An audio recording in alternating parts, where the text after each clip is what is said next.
V D Satheesan sir ഇപ്പം മുഖ്യമന്ത്രിയായി തിരഞ്ഞെടുക്കപ്പെട്ടു. അദ്ദേഹം മുഖ്യമന്ത്രിയാകുമെന്ന് ടിജോ പാസ്റ്റർ നടത്തിയ പ്രവചനം അദ്ദേഹം പൂർണ്ണമായി വിശ്വസിച്ചിരുന്നു. പ്രവചിച്ച എനിക്കില്ലാത്ത വിശ്വാസമാണ് അദ്ദേഹത്തിന് ആ കാര്യത്തിലുള്ളത്. അതിൻ്റെ ചില ഭാഗങ്ങൾ എഡിറ്റ് ചെയ്ത് ഈ പ്രവചനം സൃഷ്ടിച്ചതാണെന്നുള്ള നിലയിലുള്ള 2 വീഡിയോകൾ ഞാൻ കണ്ടു. ആ വീഡിയോയുടെ ഫുൾ എഡിറ്റ് ചെയ്യാത്ത വേർഷൻ ഉള്ളത് വി ഡി സതീശൻ എന്ന് പറയുന്ന ഇപ്പോഴത്തെ കേരള മുഖ്യമന്ത്രിയുടെ കയ്യിലാണ്. ഓക്കെ. അഥവാ ഇത് കിട്ടിയില്ലെങ്കിൽ സാർ ഡൗൺ ആകരുതെന്ന് പറഞ്ഞൊരു സംസാരം ഇതൊക്കെ ഒരു പോളിഷ് ചെയ്യാൻ ചെന്നു. അത് എൻ്റെ ഒരു പാസ്റ്റർ ബുദ്ധിയിൽ ചെന്നതാണ്. എന്നോട് അദ്ദേഹം വിലക്കി, ആ വായും കൊണ്ട് അത് പറയരുതെന്ന്. ചില പ്രവചനങ്ങൾ പറയാനൊക്കത്തില്ല. ഇപ്പം ചിലപ്പോൾ അവിടെ പ്രാർത്ഥിച്ച് നോക്കുമ്പോൾ അവർ മരിച്ചു പോകുന്ന കണ്ട അതെങ്ങനെ പറയും നമ്മൾ. ഞാൻ ദുരുപദേശം പഠിപ്പിക്കുന്നു എന്ന് ഒരു പ്രവചനം. എൻ്റെ അടുത്ത ചോദ്യം അതാ, എന്തൊക്കെ ദുരുപദേശങ്ങളാണ് പഠിപ്പിക്കുന്നത്? ഈ സാമ്പത്തികം ഒരു പ്രധാനപ്പെട്ട വിഷയമാണെന്ന് എനിക്ക് തോന്നുന്നു. ഈ ഒരു പ്രവചനത്തിന് എത്ര രൂപ വാങ്ങും?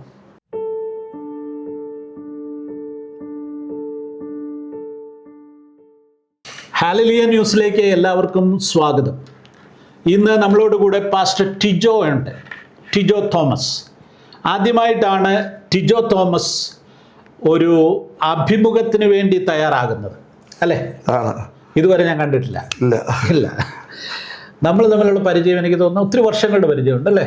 20 വർഷമെങ്കിലും ആയി. 2006 മുതൽ. അതെ, തിരുവല്ലയിലുണ്ടായിരുന്നു കുറച്ചു കാലം. ആ സമയത്ത് പിന്നെ പാസ്റ്ററുടെ ചർച്ചിൻ്റെ തൊട്ട് മുന്നിലായിരുന്നു എൻ്റെ ഓഫീസ്.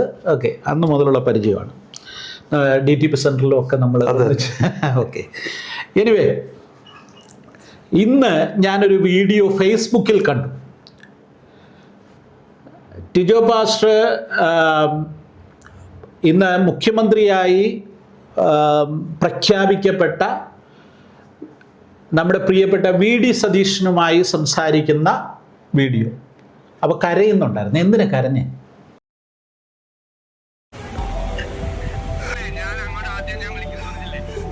എനിക്ക് ആ മുഖം ഒന്ന് കാണാൻ വേണ്ടി വീഡിയോ കോൾ ഒന്ന് വരാമോ സാറേ?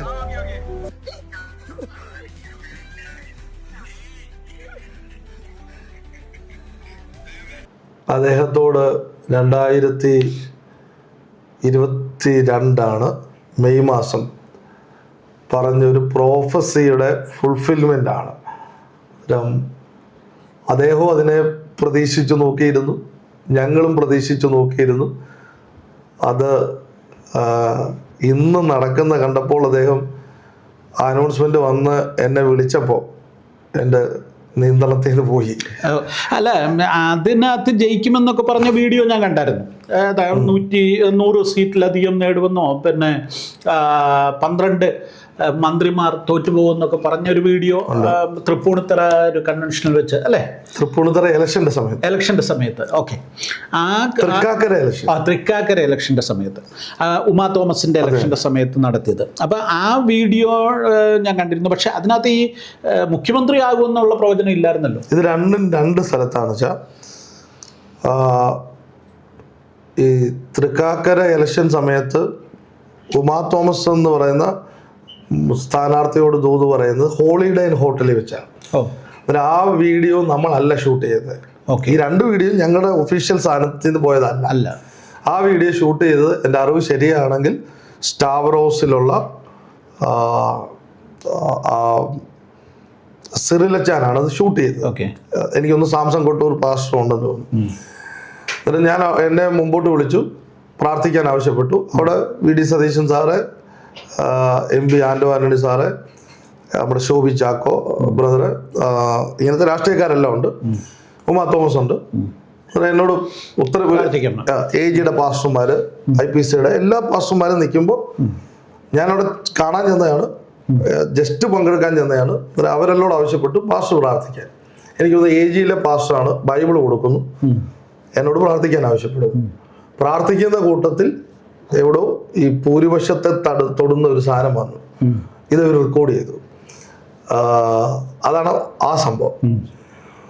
ഇതെന്ന് പറയുന്നത് ആ ഞായറാഴ്ച നമ്മുടെ ശോഭി ബ്രദർ, ഈ ശോഭി ചാക്കോ അദ്ദേഹം ഈ ഗ്യാങ്ങിനെ എല്ലാരെയും വിളിച്ചോണ്ട് അവിടുത്തെ എല്ലാ സഭകളും കയറി ഇറങ്ങി. ഈ ഇലക്ഷനുമായി ബന്ധപ്പെട്ട് ലാസ്റ്റ് ഞായറാഴ്ച, അത് കഴിഞ്ഞ് എനിക്ക് ചൊവ്വാഴ്ചയാണെന്ന് തോന്നുന്നു ഇലക്ഷൻ നടക്കുന്നു. അങ്ങനെ കയറി ഇറങ്ങുമ്പോൾ ഇവർ വരുന്നത് എന്നോട് പറഞ്ഞിരുന്നു. ഞാൻ ഒഫീഷ്യലി നമ്മുടെ ഗ്രൂപ്പിനോട് വീഡിയോ കവർ ചെയ്യരുതെന്ന് പറഞ്ഞു. നമ്മൾ മാത്രം എടുത്താൽ മതി, പബ്ലിഷ് ചെയ്യണ്ടെന്ന് പറഞ്ഞു. പക്ഷെ ഇത് മൊബൈലിൽ നമ്മുടെ തന്നെ ഒരാൾ എടുത്ത് അങ്ങ് റെക്കോർഡ് ചെയ്തു. അതാണ് മൊബൈൽ വീഡിയോ ആയിപ്പോയത്. അങ്ങനെ അവിടെ വെച്ചാണ് ഈ പ്രോഫസി പറയുന്നത്. ഇത് രണ്ട് സ്ഥലത്താണ്. ഓക്കെ. അപ്പം ആ വീഡിയോയെ കുറിച്ച് വ്യാപകമായി അത് ഫേക്ക് ആണെന്നുള്ള നിലയിൽ, ഫേക്ക് എന്ന് പറഞ്ഞാൽ അതിനകത്ത് മുഴുവനല്ല, അതിൻ്റെ ചില ഭാഗങ്ങൾ എഡിറ്റ് ചെയ്ത് ഈ പ്രവചനം സൃഷ്ടിച്ചതാണെന്നുള്ള നിലയിലുള്ള 2 വീഡിയോകൾ ഞാൻ കണ്ടു. AI എന്ന് പറയുന്നുണ്ട്, AI ആന്ന് പലരും പറയുന്നുണ്ട്. പക്ഷേ അതിനെക്കാട്ടിലും അത് കുറച്ചും കൂടെ നമുക്ക് വിശ്വാസീയമായ നിലയിൽ അവതരിപ്പിക്കുന്നത് ഒന്നൊരു എത്തീസ്റ്റ് ആയിട്ടുള്ള ഒരാളുടെ വീഡിയോയിലാണ്. അതിനകത്ത് ഇന്ന ഭാഗത്ത് എഡിറ്റ് ചെയ്തിരിക്കുന്നു, അല്ലെങ്കിൽ അവിടെ കൈ കൊട്ടുന്നത് ചലനം വ്യക്തമാകുന്നില്ല എന്നൊക്കെ പറയുന്ന നിലയിലുള്ള ഒന്നുണ്ട്. രണ്ടാമത് വേറൊരു വീഡിയോ, അതൊരു പെന്തക്കോസ്ത് വിശ്വാസി ചെയ്തിരിക്കുന്ന ഒരു വീഡിയോ ഞാൻ കണ്ടു. അതിനകത്ത് ഇത് ഈ പറഞ്ഞ പോലെ എഡിറ്റഡ് വീഡിയോ ആണെന്നുള്ള നിലയിലും ഈ പ്രവചനം ആ നിലയിൽ ഉള്ളതാണെന്നുള്ള നിലയിലുള്ളൊരു പറയുന്നുണ്ട്. അപ്പോൾ അതിനെക്കുറിച്ചുള്ളൊരു വിശദീകരണം പറഞ്ഞു. സത്യത്തിൽ ആ വീഡിയോ എഡിറ്റഡ് വീഡിയോ ആണ്. ഇനി എഡിറ്റ് ചെയ്ത് ആദ്യം തന്നെ പറയട്ടെ, ആ വീഡിയോയുടെ ഫുൾ എഡിറ്റ് ചെയ്യാത്ത വേർഷൻ ഉള്ളത് VD സതീശൻ എന്ന് പറയുന്ന ഇപ്പോഴത്തെ കേരള മുഖ്യമന്ത്രിയുടെ കയ്യിലാണ്. അതാണ് അതിനകത്ത് ഒന്നാമത്തെ കാര്യം. രണ്ടാമത്തെ കാര്യം, ഞങ്ങളുടെ കയ്യിൽ നിന്ന് ഈ വീഡിയോ അദ്ദേഹം എടുത്തു കാണുന്നു. കണ്ടു കഴിഞ്ഞിട്ട് ഈ റിസൾട്ട് വന്നപ്പോൾ അതിൻ്റെ പിറ്റേ ദിവസം വീണ്ടും ആ വീഡിയോ കണ്ടിട്ട് പോസ്റ്റ് ചെയ്യട്ടെ, ഇത് ഞങ്ങൾ ഇട്ടോട്ടെ അനുവാദം ചോദിക്കുമ്പോൾ CM എന്ന് പറയുന്ന സാധനം ഇടരുത്, അതായത് മുഖ്യമന്ത്രിയാകും എന്നുള്ള ഭാഗം അതിനകത്ത് പറയുന്നുണ്ട്. വിലാസിനിയുടെ മോഹൻ കേരളത്തിന്റെ മുഖ്യമന്ത്രി ആവുമെന്ന് പറയുന്ന ഒരു പോർഷനോടുണ്ട്. അത് ഞങ്ങൾ എഡിറ്റ് ചെയ്ത് മാറ്റി. അദ്ദേഹം ഇങ്ങനെ പറഞ്ഞതുകൊണ്ട് ഞങ്ങൾ മാറ്റി. ബാക്കിയുള്ളതാണ് വിട്ടത്. അതുകൊണ്ടാണ് അതിനകത്ത് എന്തോ ഒരു എഡിറ്റിങ്ങിന്റെ വിഷയം വന്നെന്ന് പറയുന്നത്.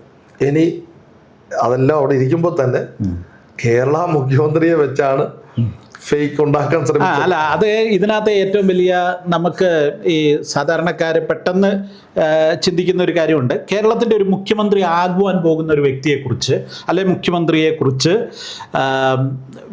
അദ്ദേഹത്തെ വെച്ച് ഒരു ഫേക്ക് വീഡിയോ ഉണ്ടാക്കുന്നു, അല്ലെ എഡിറ്റ് ചെയ്ത വീഡിയോ ഉണ്ടാക്കി ജനങ്ങളെ കബളിപ്പിക്കുവാൻ ശ്രമിക്കുക എന്ന് പറയുന്നത് പ്രായോഗികമായിട്ട് അങ്ങനെ ഒരാൾ ചെയ്യുകയാണെങ്കിൽ ഈ പ്രവചനത്തെക്കാട്ടിലും വലിയ മിടുക്കനാണ്. അപ്പോൾ ഞാൻ അങ്ങനെ അതിനെക്കുറിച്ച് ചിന്തിച്ചത്.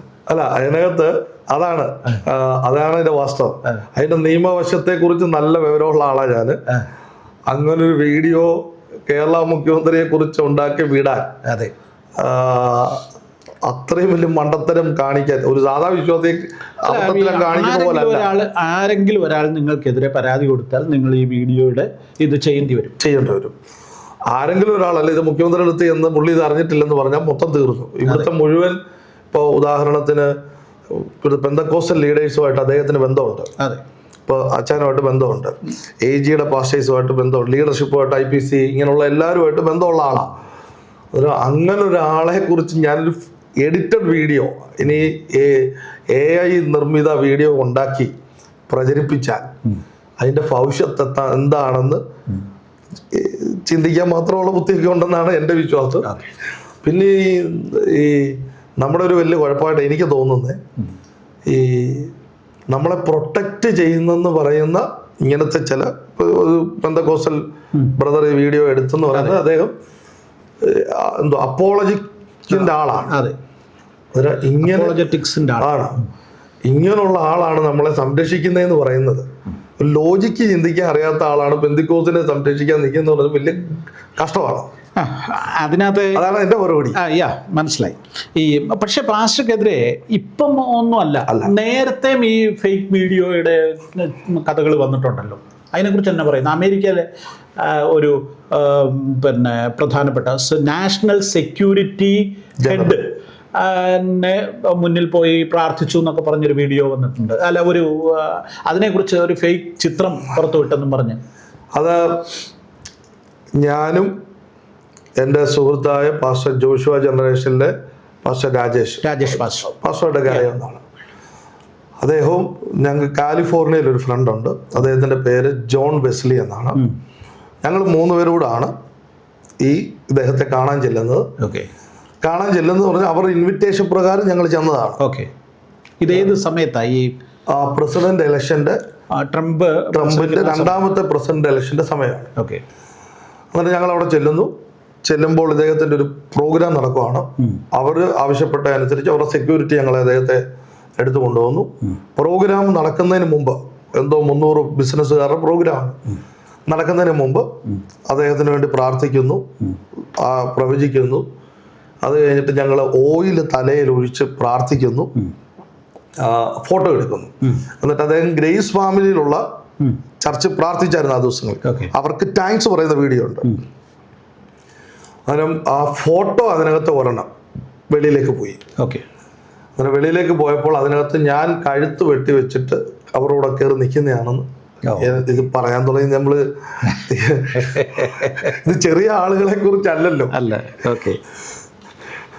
അമേരിക്കൻ പ്രസിഡന്റിന്റെ അല്ലെങ്കിൽ അമേരിക്കയുടെ നാഷണൽ സെക്യൂരിറ്റി ഹെഡിന്റെ കൂടെ തലവെട്ടി വെച്ച് നിൽക്കുന്ന ഒരു പ്രവാചകൻ. എനിവേ, ഈ വേറൊരു കാര്യം ഞാൻ ചോദിക്കാം. ഈ പ്രവചനം, ബൈബിളിൽ ധാരാളം പ്രവാചകന്മാർ അവർ പലരോട് പ്രവചിച്ച കാര്യങ്ങളെല്ലാം ഉണ്ട്.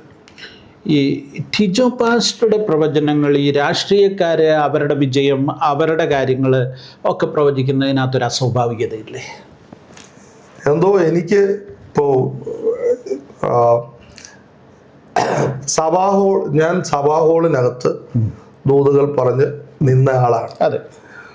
സഭാഹോളിനകത്ത് മാത്രം ആ സമയത്ത് വലിയ വിമർശനം ഉണ്ടായി. ആ വിമർശനം ഇതാണ്, അത് ഞാനങ്ങ് പറയുവാണ്. ഈ ഞങ്ങളുടെ അവിടെ വരുന്ന ആളുകളുടെ ഇന്ന് നേരത്തെ ആളെ വിട്ട് ഡീറ്റെയിൽ കണ്ടിട്ട് അത് പറഞ്ഞ് പറയുകയാണ്. അതിനെന്താണ് മാർഗം? അതിന് മാർഗം ഈ സാധനം ഒറിജിനൽ ആണെങ്കിൽ വെളിയിലുള്ള ആളുകളുടെ അടുത്ത് പോയി പറയാൻ എല്ലാവരും. അന്നേരത്തെ വിമർശനം അങ്ങനെയായിരുന്നു. അതല്ലേ, എങ്കിൽ പിന്നെ വെളിയിലുള്ള ആളുകളുടെ അടുത്ത് പോവാം. അതിന് ഈ വെളിയിലുള്ള ആളുകൾക്ക് വേണ്ടി പ്രാർത്ഥിക്കാൻ തുടങ്ങി. ഇപ്പൊ ഞങ്ങളുടെ ചർച്ചകളിൽ ഇപ്പോഴത്തെ എനിക്ക് തോന്നുന്ന ഒരു 3-4 വർഷമായിട്ട് ഞങ്ങളുടെ ചർച്ചകളിലെ പ്രവചനങ്ങൾ വെളിയിലോട്ട് വരുന്നത് കുറവാണ്. പ്രവചിക്കുകയോ ദൂത് പറയുകയോ രോഗശാന്തി, ചർച്ചകളിൽ ഞങ്ങൾ കൂടുതലും ദൈവവചനത്തിന് വലിയ പ്രാധാന്യം കൊടുക്കുകയും അപ്പോൾ തന്നെ പുതിയ ആളുകളോ അല്ലെങ്കിൽ പുറത്ത് ഉള്ള ആളുകളോടോ വലിയ സ്വാധീനം എടുക്കാൻ പറ്റുന്ന ആളുകളോടാണ് ഈ പ്രവചനം. പിന്നെ അന്നേരം പിന്നെ പരാതിയില്ലല്ലോ, ഇത് നേരത്തെ ഇൻഫർമേഷൻ എടുത്തതാണ്. അന്നേരം ഇത് അങ്ങനെ പോയപ്പോൾ മൊത്തം ആന്ന് പറയുക. ഇത് നമ്മൾ എന്തോ ചെയ്യാനാ? തറയിൽ കൂടെയും വയ്യ, വെള്ളത്തിൽ കൂടെയും വയ്യാത്ത അവസ്ഥയല്ലേ? അങ്ങനത്തെ ഒരു അവസ്ഥയാണ്. ഞാൻ ഈ ഇന്റർവ്യൂവിന് സത്യത്തിൽ അച്ഛൻ്റെ അടുത്ത് സംബന്ധിച്ചെത്തുന്ന ഈ വിഷയം നമുക്കെതിരെ ഇങ്ങനെ വ്യാപകമായി പ്രചരിപ്പിക്കുന്നത് കൊണ്ട് ഒന്നെങ്കിൽ അവർ അറിഞ്ഞിട്ട് ചെയ്യുവാണ്, അറിഞ്ഞിട്ട് ഒരുത്തനെ അങ്ങ് തീർക്കാമെന്ന് വെച്ച് ചെയ്യുകയാണ്. അറിയാതെ ചെയ്യുന്നതായിട്ട് എനിക്ക് തോന്നുന്നില്ല. അതിനൊക്കെ ഉള്ള വിവരമുള്ളവരാണ് ഇത് ചെയ്തുകൊണ്ടിരിക്കുന്നത്. ഓക്കെ, വിമർശനങ്ങൾ ഏത് കാര്യത്തിനും സ്വാഭാവികമായിട്ട് വിമർശനങ്ങൾ ഉണ്ടാകാം. പ്രത്യേകിച്ച് ഇതുപോലെ വളരെ മാധ്യമ ശ്രദ്ധ വരുന്ന, ലക്ഷക്കണക്കിന് ആളുകൾ ശ്രദ്ധിക്കപ്പെടുന്ന തരത്തിലേക്ക് കാര്യങ്ങൾ വരുമ്പോൾ സ്വാഭാവികമായിട്ട് വിമർശനങ്ങൾ ഉണ്ടാകാം. അപ്പം അതിനെ ആ ഒരു ആറ്റിറ്റ്യൂഡിൽ കണ്ടാൽ മതി. എങ്കിൽ പോലും ഞാൻ ചോദിച്ച ചോദ്യത്തിലേക്ക് ഒന്നും കൂടെ വരിക. രാഷ്ട്രീയക്കാരോട് ഒക്കെ പ്രവചനം പറയുന്നത് നല്ല കാര്യമാണ്, അല്ലെങ്കിൽ പിന്നെ കൂടുതൽ ശ്രദ്ധ കിട്ടും. നിങ്ങൾ ചർച്ചിൽ നിന്നുള്ള പ്രവചനം മാറ്റിയിട്ട് രാഷ്ട്രീയക്കാരോട് പ്രവചിക്കുന്നു എന്ന് പറയുന്നു, ഞാൻ സമ്മതിക്കുന്നു. പക്ഷേ ഞാൻ ചോദിക്കുകയാണ്, വി.ഡി. സതീശൻ സാറോ അല്ലെങ്കിൽ അമേരിക്കയുടെ നാഷണൽ സെക്യൂരിറ്റി ഹെഡോ അങ്ങനെയൊക്കെയുള്ള ആളുകളോട് പ്രവചിക്കുകയോ അല്ലെങ്കിൽ പറയുകയോ ചെയ്യുന്നു. അങ്ങനെ ഇത് മാത്രമല്ല, കർണാടക ഇലക്ഷനുമായിട്ട് ബന്ധപ്പെട്ട് ചെന്നിരുന്നു, അവിടെ പ്രാർത്ഥിച്ചിരുന്നു, അവിടെ പ്രവചനം പറഞ്ഞതായിട്ടൊക്കെ എനിക്കറിയാം. ഞാനത് ആ സമയത്ത് അറിഞ്ഞതാണ്. എനിവേ, ഞാൻ എൻ്റെ ചോദ്യം ഇതാണ്. ഇങ്ങനെ രാഷ്ട്രീയക്കാരായിട്ടുള്ള ആളുകൾ, സമൂഹത്തിലെ മുഖ്യധാരയിൽ നിൽക്കുന്ന ആളുകൾ, അവർ ഒന്നും ക്രിസ്തുവിനുള്ള വിശ്വാസത്താലോ അല്ലെങ്കിൽ അങ്ങനെയുള്ള ആളുകളായിരിക്കണമെന്നില്ല. അവരാരും അല്ല. അപ്പം സഭയുടെ ഭാഗമല്ല. അങ്ങനെയുള്ള ആളുകളോട് പോയി പ്രവചനം പറയുന്നതിൻ്റെ അടിസ്ഥാനം എന്തുവാ? ഈ പ്രവചനത്തിലൂടെ അവർക്ക് യേശു എന്ന പേര് വിശ്വാസമാകുകയാണ്. നമ്മളിപ്പോൾ ഇങ്ങനെയുള്ള വലിയ അധികായകന്മാരായിട്ടുള്ള ആളുകളെടുത്ത് നമ്മൾ പോയി ഇപ്പോൾ ഒരു സമർത്ഥിയുടെ സുവിശേഷം, അതവർക്ക് വേണ്ട. അവർക്ക് സമൃദ്ധി ഉണ്ട് ഓൾറെഡി. ഇനി ദാരിദ്ര്യത്തിന്റെ സുവിശേഷം അതും വേണ്ട, അതും അവർക്ക് വേണ്ട. എന്നിട്ട് ഇങ്ങനത്തതൊന്നും അവർക്ക് അട്രാക്ട് ചെയ്യാൻ കഴിയുന്ന ഏതെങ്കിലും ഒരു ദൈവരാജ്യത്തിന്റെ ഭാഗത്തോടെ ചെല്ലണം. അത് ചെല്ലണമെങ്കിൽ അതിന് ഏറ്റവും നല്ല ഗിഫ്റ്റ് എനിക്ക് തോന്നുന്നത് പ്രോഫസിയാണ്. അന്നേരം ഇങ്ങനെയുള്ള ആളുകളടുത്ത് പ്രോഫസി പറയുമ്പോൾ നമുക്കതിനകത്ത് ഒരു ഇൻഫ്ലുവൻസ് കിട്ടുവാണ്. ഇതിന്റെ പുറകെ ഈ പ്രവചനം പറഞ്ഞ ആളുകളുടെ അടുത്തെല്ലാം എനിക്ക് തോന്നുന്നു അമേരിക്കയിലെ ഒഴിച്ചു ബാക്കി എല്ലായിടത്തും അതിൽ ലാംഗ്വേജിന്റെ പ്രശ്നം, ലാംഗ്വേജിനകത്ത് പ്രശ്നമില്ലെങ്കിൽ അതും എൻ്റെ കസ്റ്റഡിയിൽ കിട്ടിയേനെ. ഈ പറഞ്ഞ എല്ലാ ആളുകളെടുത്തും സുവിശേഷം ഷെയർ ചെയ്യുവാൻ, ആ സുവിശേഷം സ്ഥിരം ഷെയർ ചെയ്യുവാൻ അവരോടൊരു ബന്ധം ഉണ്ടാവുന്നു. ചെറിയ ബന്ധമല്ല, അവരുടെ പാസ്റ്റർ എന്നാണ് എന്നെ വിളിക്കുന്നത്. അങ്ങനത്തെ ബന്ധം ഞാൻ പറഞ്ഞ എൻ്റെ ഒരു പുകഴ്ച പറയാനല്ല, ഈ വചനം പറയാൻ. ഒരു പ്രാവശ്യം പ്രവചനം പറഞ്ഞിട്ടുള്ളൂ, പിന്നെ ആ പ്രവചനം ഓർപ്പിക്കുകയേ ചെയ്യത്തുള്ളൂ. അത് അവരല്ല നമ്മളല്ല ഓർപ്പിക്കുന്ന, അവർ നമ്മളെ ഓർപ്പിക്കും. പിന്നെ ദൈവവചനത്തിന്റെ ഭാഗങ്ങളാണ് പറയുന്നത്. എന്നിട്ട് ഇവർക്കുമായിട്ട് എല്ലാം നമുക്ക് അതിനുള്ളൊരു അവസരം ലഭിക്കുന്നുണ്ട്. ഓക്കെ. ഈ വി.ഡി. സതീശൻ സാറ് ഇപ്പം മുഖ്യമന്ത്രിയായി തിരഞ്ഞെടുക്കപ്പെട്ടു. അദ്ദേഹം മുഖ്യമന്ത്രിയാകുമെന്ന് ടിജോ പാസ്റ്റർ നടത്തിയ പ്രവചനം അദ്ദേഹം പൂർണ്ണമായി വിശ്വസിച്ചിരുന്നു. ഞാനത് പറയുന്നത് എനിക്ക് എൻ്റെ ഓർമ്മ ശരി 2022 മെയ് മാസം 29 ഞായറാഴ്ച. അത് തന്നെ. അന്നും മുതൽ ഞങ്ങള് ലാസ്റ്റിൽ കൂടുന്നത് ഈ റിസൾട്ട് കഴിഞ്ഞിട്ടുള്ള ചൊവ്വാഴ്ചയാണ്. തിങ്കളാഴ്ച ഇത് വരുന്ന ചൊവ്വാഴ്ചയാണ്. എനിക്ക് തോന്നുന്നത് അദ്ദേഹം ഒരു ഹിന്ദു ആളാണ്. 100% ഹിന്ദു ആളാണ്. ഒരു നായർ വിഭാഗത്തിൽ നിന്നുള്ള ആളാണ്. പക്ഷെ എൻ്റെ വ്യക്തിപരമായ അഭിപ്രായം, പ്രവചിച്ച എനിക്കില്ലാത്ത വിശ്വാസമാണ് അദ്ദേഹത്തിന് ആ കാര്യത്തിലുള്ളത്.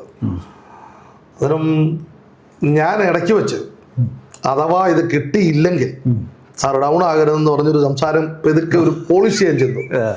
അത് എൻ്റെ ഒരു പാസ്റ്റർ ബുദ്ധിയിൽ ചെന്നതാണ്. എന്നോട് അദ്ദേഹം വിലക്കി, ആ വായും കൊണ്ട് അത് പറയരുത്.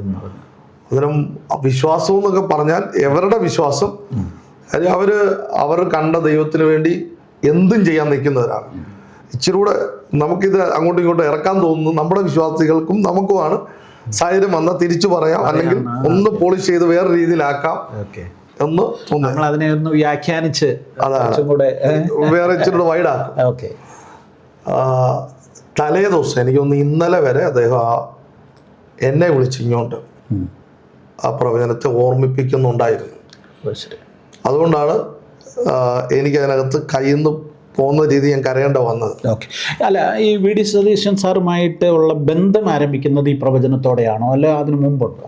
അല്ല, ഈ തൃക്കാക്കര ഇലക്ഷനിൽ പത്തനംതിട്ടയുടെ MP ആയിരിക്കുന്ന ആന്റോ ആന്റണി സാറും നമ്മുടെ ശോഭി ചാക്കോ ഇവർ രണ്ടുകൂടാണ് ഈ വന്ന് എന്നെ പരിചയപ്പെടുത്തുന്നു, പ്രാർത്ഥിക്കാൻ ആവശ്യപ്പെടുന്നു. അവിടെ നിന്നാണ് ആ പ്രവചനത്തിന്റെ ആ ദിവസം മുതൽ അദ്ദേഹം നമ്മളുമായിട്ടൊരു ടച്ച് വെച്ചു.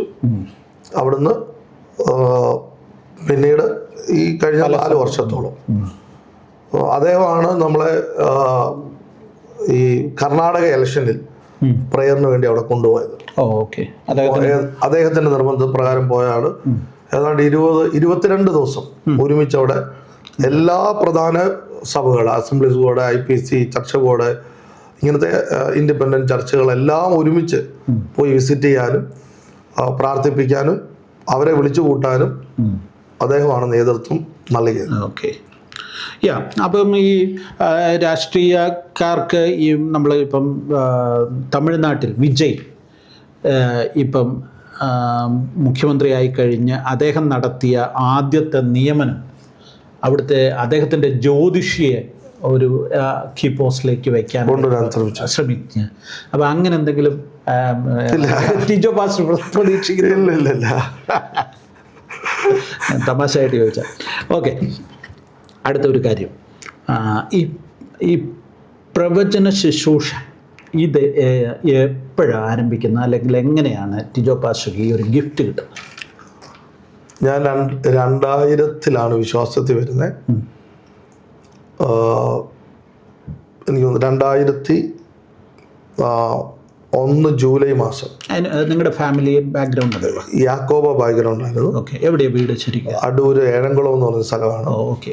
അത് ഒത്തിരി പെന്തിക്കോസ്തുകാരുള്ള സ്ഥലം? ഒത്തിരി പെന്തിക്കോസ്തുകാരുള്ള സ്ഥലമാണ്. അന്നേരം ഞാനൊരു ക്രിസ്മസ് കരോളുമായിട്ട് റോഡിലൂടെ പോകുമ്പോൾ ഒരു യോഗം കാണുന്നു. ആ യോഗത്തിൽ ബ്രദർ സുരേഷ് ബാബുവിൻ്റെ ശുശ്രൂഷയാണ്. അങ്ങനെ അത് കാണാൻ വേണ്ടി കയറുവാണ്. എൻ്റെ ഒരു സുഹൃത്ത്, ഈ ഞങ്ങൾ ക്രിസ്മസ് കരോൾ ആയതുകൊണ്ട് അതിനകത്ത് ഡ്രം അടിക്കാൻ വന്നത് ഒരു പെന്തക്കോസ്തുകാരൻ പയ്യൻ.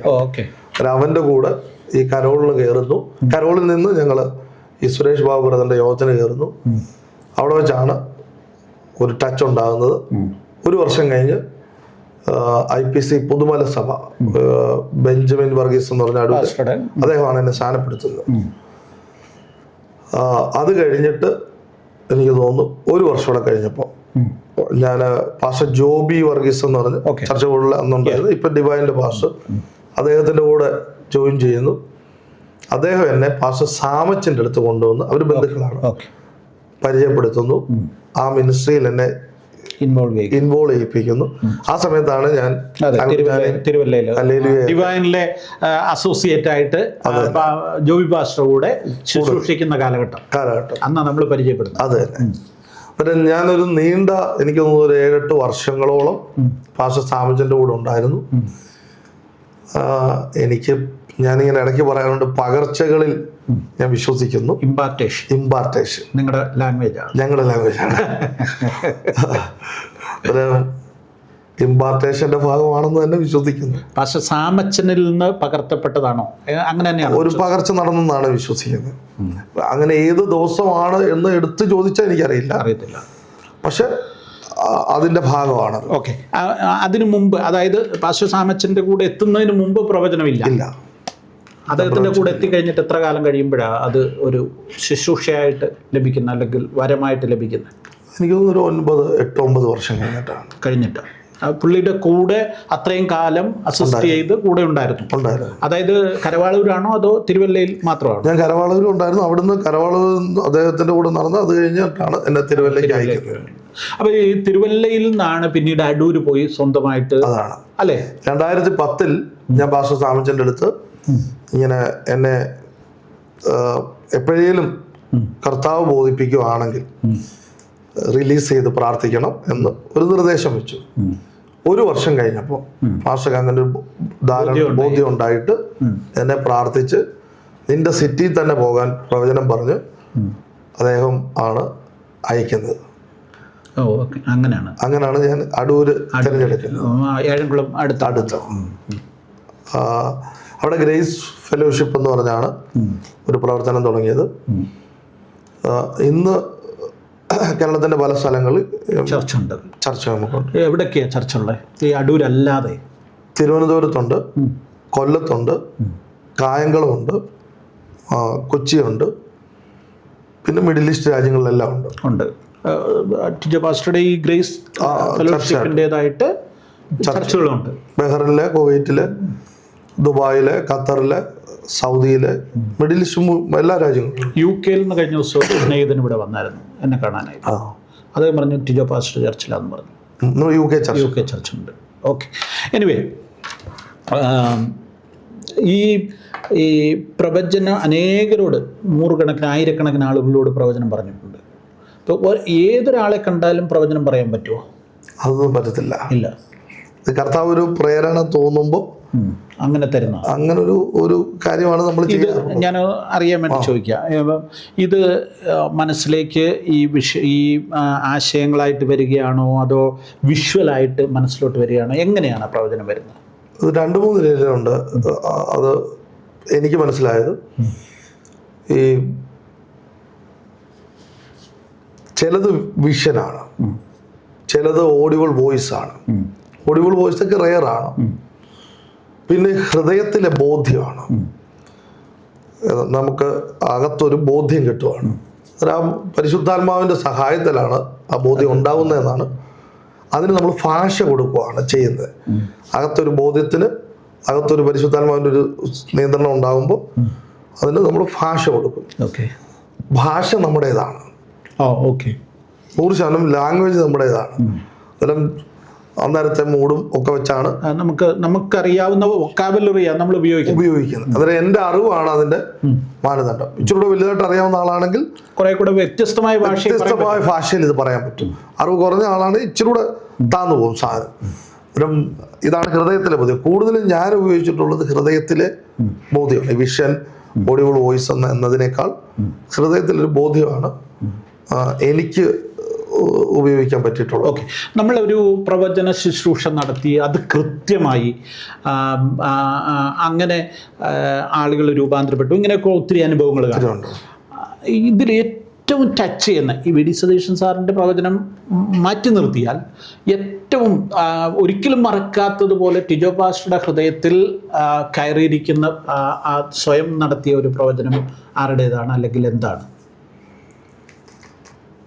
ചർച്ചിൽ നമ്മുടെ ചർച്ചിൽ ഇങ്ങനെ എല്ലാ ആഴ്ചയും പറയുന്നുണ്ട്. അല്ലല്ല, ഇങ്ങനെ വലിയ ടച്ചിങ് സാക്ഷ്യങ്ങൾ കിടക്കുന്നുണ്ട്. ഏതാ തുടർന്ന് വലിയ ഒരു സാക്ഷ്യം എന്ന് പറഞ്ഞാൽ തൃശ്ശൂരിനടുത്ത്, അത് ഞങ്ങൾ വീഡിയോ വിട്ടതാണ്. തൃശ്ശൂരിനടുത്ത് ഒരു ഹിന്ദു ഫാമിലി അടുത്തുള്ള ആരോ പറഞ്ഞിട്ട് ഇങ്ങനൊരു അച്ഛൻ വരുന്നു എന്ന് പറഞ്ഞ് തൃശ്ശൂർ ടൗൺ ഹാളിൽ അവർക്ക് 29 വർഷമായിട്ട് കുഞ്ഞുങ്ങളില്ല. അങ്ങനെ 29 വർഷമായിട്ട് കുഞ്ഞുങ്ങളില്ല. അപ്പോൾ അവർക്ക് എന്നെ പ്രായമുണ്ട്, ഇച്ചിരി പ്രായം, എനിക്ക് തോന്നുന്നു 60 വയസ്സിനടുത്ത്, 58 ആ പ്രായം കാണുന്നതാണ്. അന്നേരം ഇദ്ദേഹം എൻ്റെ അടുത്ത് വന്ന് ഭാര്യയും ഭർത്താവിടെ വന്നു. ഇങ്ങനെ പല ടെസ്റ്റ് നടത്തി, ഇങ്ങനെ കിട്ടിയിട്ടില്ല, ഇങ്ങനെ ഇവർ പറഞ്ഞുകൊണ്ട് വന്നു. അദ്ദേഹം പകുതി എത്തിസ്റ്റാണ്, ഇങ്ങനത്തെ കാര്യങ്ങൾ വിശ്വാസമില്ല, വലിയ വിശ്വാസമല്ല. അത് അദ്ദേഹം തുറന്ന് പറയുകയും ചെയ്തു. ഞാൻ ഇവർ നിർബന്ധമുള്ളതുകൊണ്ട് വന്നതാണ്, ക്ഷമിക്കണമെന്ന് പറഞ്ഞുകൊണ്ട് ഇത് പറയും. ഞാൻ അദ്ദേഹത്തിൻ്റെ അടുത്ത് വൈകിട്ടത്തെ മീറ്റിങ്ങിന് വരാൻ പറഞ്ഞു. ഇതൊരു പകലാണ് നടക്കുന്നത്, ഒരു ഓണ സമയമാണ്. അന്നേരം വൈകിട്ടത്തെ മീറ്റിങ്ങിന് ഞാൻ നിർബന്ധിച്ചു. ഇവർ അത് കഴിഞ്ഞ് പോകാൻ വന്നവരാണ്. അവരവിടെ നിന്നിട്ട് വൈകിട്ടത്തെ മീറ്റിങ്ങിന് വന്നു. ഒരു ഉച്ചയ്ക്ക് മൊത്തം ഞാനിത് പ്രാർത്ഥിച്ചു, ഇവരോട് വെറും കൈയോട് വിടരുതെന്ന് പറഞ്ഞ്. ഞാനങ്ങനെ സാധാരണ അങ്ങനെ ഒരു പ്രെയർ ഒരാൾക്ക് വേണ്ടി, പരിചയമില്ലാത്ത ആൾക്ക് വേണ്ടി പ്രാർത്ഥിച്ചു ഒരുങ്ങി അങ്ങനെ വരേണ്ട കാര്യമില്ല. ഹൃദയത്തിൽ ബോധ്യമുണ്ട്, പറയാല്ല പറയണ്ട, അത്രയേ ഉള്ളൂ. പക്ഷെ അവർക്ക് വേണ്ടി പ്രാർത്ഥിച്ചപ്പോൾ എല്ലാം എനിക്ക് കരച്ചിൽ വന്നു. അങ്ങനെ വലിയ പ്രവചനമായിട്ടൊന്നും എനിക്ക് കിട്ടിയില്ല. പക്ഷെ ഇവരെ എന്തെങ്കിലും ഒന്ന് പറഞ്ഞേ എനിക്ക് പറ്റും. കാര്യം ഞാൻ അവരെ പിടിച്ചു നിർത്തിയതാണ്. ഈ കൊണ്ടുപോകുന്ന ഒരു പെട്ടുപോകും. അങ്ങനെ ഞാൻ ലോക്കായി. എനിക്ക് അങ്ങനെ പറയാൻ പ്രവചനം ഇല്ലാതെ കിട്ടുന്നുമില്ല. ഞാൻ അവരെ പിടിച്ച് നിർത്തുകയും ചെയ്തു. വല്ലാതെ വിഷമിച്ചു, വല്ലാതെ ഭാരപ്പെട്ടു. അന്നത്തെ ശുശ്രൂഷ ചെയ്യുന്നെങ്കിൽ എൻ്റെ മനസ്സിൽ മൊത്തം ഇത് കഴിഞ്ഞവർ വരുമ്പോൾ എന്തു പറയും സംഭവിച്ച. അവർ വന്നപ്പോൾ എൻ്റെ മനസ്സിൽ അങ്ങ് അവരോട് പറയാൻ തോന്നി, ഇവിടുന്ന് പോകുമ്പോൾ 2 പെൺകുഞ്ഞുങ്ങൾക്കുള്ള ഡ്രസ്സ് വാങ്ങിച്ചുകൊണ്ട് പോവുക. അടുത്ത മീറ്റിംഗ് ഞങ്ങളുടേത് അടുത്ത വർഷം സാധാരണ ഞങ്ങൾ ഈ ജനുവരി ആദ്യത്തെ ആഴ്ചകളിൽ പാലക്കാട്, കോഴിക്കോട്, നോർത്ത് കേരളയിൽ മീറ്റിംഗ് നടത്തും. അടുത്ത മീറ്റിങ്ങിൻ്റെ ഡേറ്റ് ഞങ്ങൾ പറഞ്ഞു. പിറ്റേ വർഷത്തെ ജനുവരി ആദ്യത്തെ ആഴ്ച സാക്ഷി പറയാൻ വരണം, നിങ്ങൾക്ക് ഉറപ്പില്ലെങ്കിലും എനിക്ക് ഇതിനകത്ത് ഉറപ്പുണ്ട്, ഇതൊക്കെ പറഞ്ഞു അവരെ വലിയ വിശ്വാസത്തിന്റെ വാക്ക് പറഞ്ഞിട്ട് വിട്ടു. ഞാൻ മറന്നും പോയി. കോഴിക്കോട് നളന്ദ ഓഡിറ്റോറിയത്തിൽ ഞാൻ നിൽക്കുമ്പോൾ പിറ്റേ വർഷം ഈ 2 പെൺകൊച്ചുങ്ങളുമായി എൻ്റെ മുന്നിൽ വരികയാണ്. അന്നേരത്തിന് അവർ സ്നാനപ്പെട്ട് കഴിഞ്ഞു. അവിടെ ഏതോ IPCയുടെ സഭയിൽ, IPC അത് AG ആണോ, എവിടെ സ്നാനപ്പെട്ട് കഴിഞ്ഞു. നമുക്കവിടെ ചർച്ചില്ല. ഇത് എൻ്റെ ഹൃദയത്തിൽ നിന്ന് ഇപ്പോഴും പോയിട്ടില്ല. കാരണം ആ ഉള്ളിൽ വന്ന ബോധ്യം ഒരു പ്രാർത്ഥനയായിട്ട് കിടന്നത് ഒരു വിശ്വാസത്തെ പ്രഖ്യാപിച്ച പോലെ എനിക്ക് തോന്നുന്നത്. അവർക്കത് പ്രവചനമായിട്ടാണ് അവർ സാക്ഷി പറഞ്ഞത്. മനസ്സിലായി. ഇത് വല്ലാത്ത ടച്ചിങ് ആയിട്ട് എൻ്റെ ഹൃദയത്തിൽ പോകാതെ കിടക്കുക. ഇതെനിക്ക് തോന്നുന്നു നടന്നത് 2013, 14, 15 ആ സമയത്താണ് തോന്നുന്നു. ഈ പ്രവചിച്ച പ്രവചനങ്ങൾ തെറ്റിപ്പോയിട്ടുണ്ടോ? തെറ്റിയെന്ന് പറയാൻ പറ്റത്തില്ല, നടക്കാതെ പോയിട്ടുണ്ട്. നടക്കാന്ന് വെച്ചാൽ ആ കാര്യങ്ങളിൽ ഡിലേ വന്നിട്ടുണ്ട്. നമ്മൾ ചെയ്യുന്ന ഇപ്പൊ ഈ പ്രവചനമുണ്ട്, വിശ്വാസത്തിന്റെ വാക്കുണ്ട്. മനസ്സിലായി. നമ്മളിപ്പോ വിശ്വാസത്തിന്റെ വാക്ക് അവരത് ഏറ്റെടുക്കുന്നില്ലെങ്കിൽ, വിശ്വാസത്തിന്റെ വാക്ക് ഏറ്റെടുക്കുന്നില്ലെങ്കിൽ നടക്കത്തില്ല. പ്രവചനം ഏറ്റെടുത്തില്ലെങ്കിലും നടക്കും. ഇത് തമ്മിൽ നമുക്ക് എന്തോ ഒന്ന് മനസ്സിലാകാൻ പറ്റിയാലേ പറ്റിയില്ലെങ്കിൽ ഉള്ള കുഴപ്പം നമ്മൾ പറയുന്ന വിശ്വാസത്തിന്റെ വാക്ക് അവർ പ്രവചനമായിട്ട് എടുത്താൽ ചിലപ്പം ഇപ്പൊ രോഗികളെ നമ്മൾ കാണുമ്പോൾ ഞാൻ ചെയ്യാറുള്ളത് എൻ്റെ കാര്യമാണ്. ഇപ്പോൾ ഒരു ക്യാൻസർ രോഗി അവരുടെ ഒരു കുഞ്ഞുങ്ങൾക്ക് ക്യാൻസർ വരുമ്പോൾ നമുക്കൊരു മനുഷ്യനായതുകൊണ്ട് നമ്മളങ്ങ് ഭയങ്കര വിഷമം വരും. അന്നേരം അവരോട് ആ സമയത്ത് നമ്മൾ പറയുന്നത് സാധാരണ ഫെയ്ത്താണ് പറയുന്നത്. ഒന്നും സംഭവിക്കത്തില്ല, ദൈവം നിങ്ങളുടെ കൂടെ ഉണ്ട്, നമ്മൾ പ്രാർത്ഥിക്കുവാണ്. അന്നേരം അവരെ ബലപ്പെടുത്തുക. സത്യത്തിൽ അത് പ്രവചനമല്ല. ഇപ്പം ചിലപ്പോൾ അവിടെ പ്രാർത്ഥിച്ച് നോക്കുമ്പോൾ അവർ മരിച്ചു പോകുന്ന കണ്ട അതെങ്ങനെ പറയും നമ്മൾ. മനസ്സിലായി. അമ്മയും കുഞ്ഞും എൻ്റെ അനുഭവമാണ് പറയുന്നത്. നമുക്ക് പറയാൻ പറ്റില്ല, ചില പ്രവചനങ്ങൾ പറയാനൊക്കത്തില്ല, പറയാൻ പറ്റില്ല. ഞാൻ അങ്ങനെ കണ്ടിട്ടുണ്ട്.